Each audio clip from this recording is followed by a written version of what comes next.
8 e vamos com notícia internacional. Agora a gente viaja até a Europa. A Espanha, a França e o Reino Unido registram novos recordes em mortes diárias por coronavírus, enquanto a Itália atinge o pico de contaminações. E para falar sobre isso com a gente, sobre todo esse contexto da pandemia na Europa, Ulisses Neto, ao vivo de Londres. Conta para a gente sobre esses dados, Ulisses. Olha, Kalina, aqui em Londres, 10 horas mais 38 minutos, uma quarta-feira de primavera com sol entre nuvens e termômetros marcando 6 graus em Westminster neste momento. A Europa ainda não sabe exatamente quando o pico dos casos de coronavírus vai chegar no continente como um todo, mas essa marca não parece muito distante. Os dados divulgados na terça-feira foram especialmente trágicos em países como França, Espanha, Rússia e Reino Unido, mais uma vez. Todos tiveram recordes nos números de mortes causadas pelo Covid-19. Aqui na Grã-Bretanha são 381 pessoas que perderam a vida somente em um dia. Os britânicos já têm quase 1.500 mortes causadas pela doença.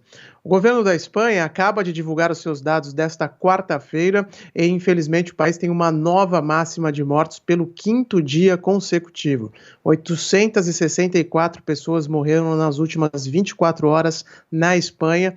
Agora o país tem 102 mil contaminados, com 9.053 mortes. Enquanto isso, na Itália, o governo acredita ter alcançado o pico de contaminações. Esse aumento diário de casos na área mais afetada aqui do continente europeu pelo coronavírus parece estabilizado no momento. O problema é que, como avalia o próprio governo italiano, o próprio governo de Roma, a Itália está em um platô no total de contaminações em mortes. Mas esse platô é bastante alto. E agora o país precisa descer dele, para retomar algum senso de normalidade. Essa pequena vitória não pode ser enxergada com um excesso de otimismo, tanto que hoje mesmo, hoje cedo, o governo anunciou que o confinamento na Itália vai ser estendido até o dia 13 de abril. A quarentena em todo o país começou no dia 10 de março, e deveria terminar na sexta-feira agora, Embora já estivesse claro que esse prazo acabaria sendo prorrogado mesmo, porque a situação continua muito ruim por lá.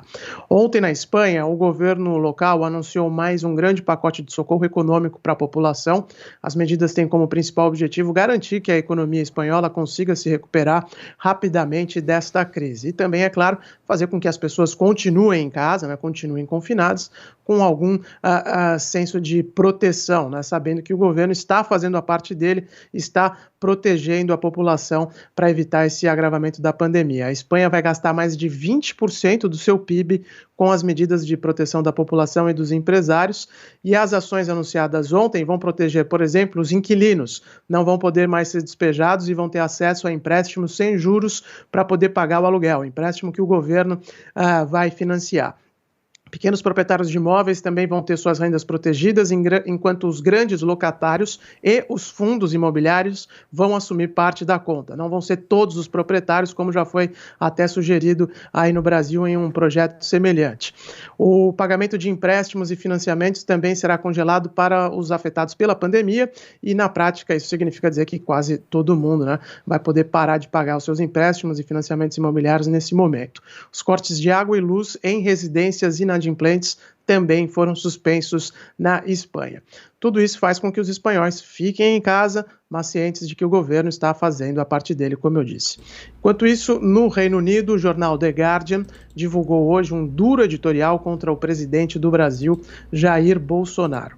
O diário, com viés de centro-esquerda, escreveu que, enquanto até os traficantes de drogas no Brasil estão decretando confinamento nas favelas para evitar a propagação do coronavírus, um cidadão desrespeita as restrições e sai para passear no mercado local. Facebook e Twitter removem suas postagens por divulgar remédios não comprovados e atacar o distanciamento físico. Um homem normalmente não pode causar muitos danos. Infelizmente, este homem é o presidente. O jornal The Guardian continua dizendo o seguinte: a ascensão de Jair Bolsonaro sempre foi assustadora e seu histórico desde que assumiu o poder do ano passado, com ataques a direitos humanos, minorias, artes e destruição da Amazônia, tem sido vergonhoso. Sua resposta ao coronavírus, porém, atingiu novas profundezas. Muitos governos terão que responder por seus erros e complacência quando a pandemia terminar, mas o desempenho de Jair Bolsonaro está em uma liga própria. Essas foram as palavras do jornal The Guardian. Kalina.